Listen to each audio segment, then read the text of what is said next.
I'm looking for a candidate that doesn't just have a checklist where they talk about all these other issues and climate change. A candidate who puts this first and foremost as the crisis, the existential crisis that we have to address.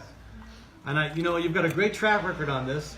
No candidate yet has stepped forward and made it the top priority. Yeah. And I'm looking for a candidate that's got the guts and the foresight to do that. And is that you? Well, it certainly is a top priority for me, right? I think it is. Well, look, the American people are facing a lot of issues, right? And they want their leader to lead on all kinds of issues.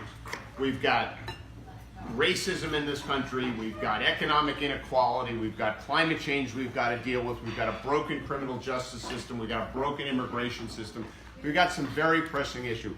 But the thing about climate change, I'm glad you brought it up, the difference between like infrastructure policy and climate policy is if we don't rebuild the infrastructure in this country for the next 5 years, which would be a tragedy, the situation is not going to get that much worse in 5 years. But climate is very different, as you know.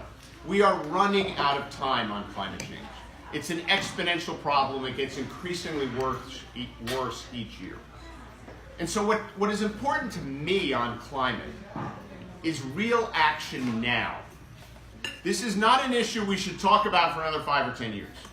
This is an issue that demands action immediately, which is why I was so proud last Congress to introduce the only big bipartisan initiative on climate change, which was a carbon tax, which has been modeled to reduce carbon emissions by 90%.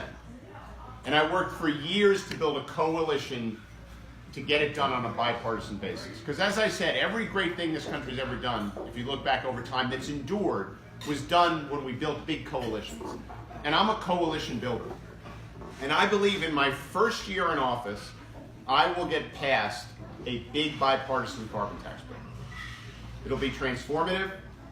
It'll totally change the direction of global warming, at least as it relates to this country's contribution. And it can get done.